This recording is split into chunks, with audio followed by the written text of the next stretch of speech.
So what is up mga kamanok, this is Pong once again of Goodness Bukana Farm. Okay, so for today's vlog, magwi-weight sampling tayo ng aming mga parent stocks na D102. Okay, so we monitor their weights every week, their weight, no?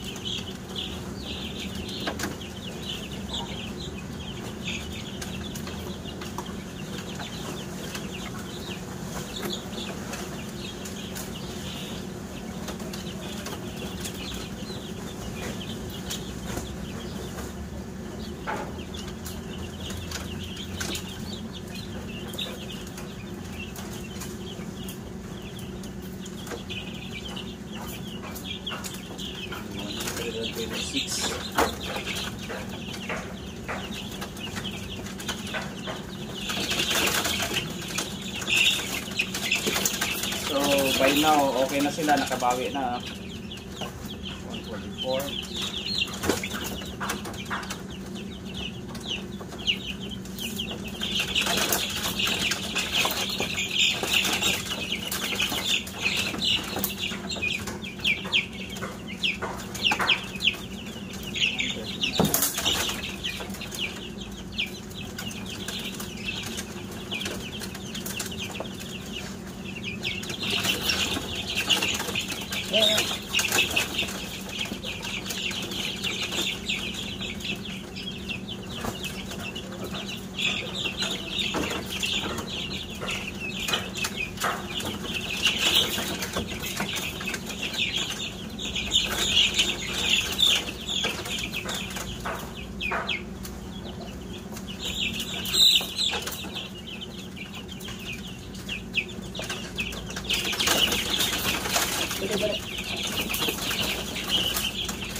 Right, so far all healthy and maliliksi.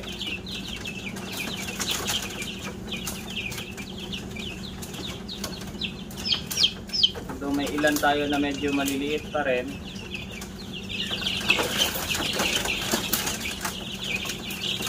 but they will makakahabol sila eventually. They can catch up.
So may ilan tayong under ng 100.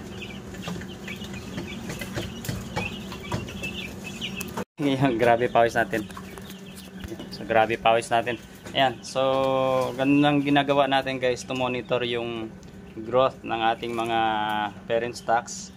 At the same time, ganun din yung ginagawa natin sa ating mga F1 na mga maliliit pa, no? Hanggang sa ready to lay or RTL na sila. We need to do monitoring of their weight sampling, no? Para may idea tayo kung kulang ba or sobra yung ating pagkain, so we can adjust accordingly. So may ilan tayong under 100 dito sa mga babae, but they are far better compared to last week.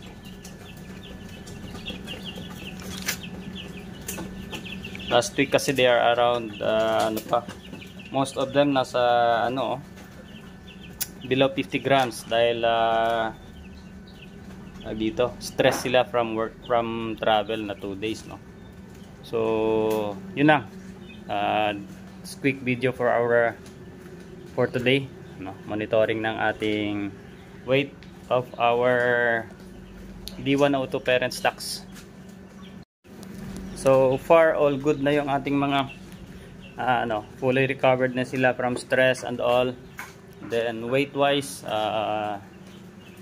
stable na sila, and then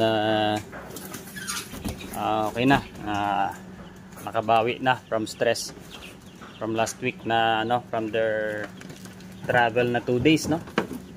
Imagine 2 days na biyahe sila from Czechoslovakia or Czech Republic going to the Philippines.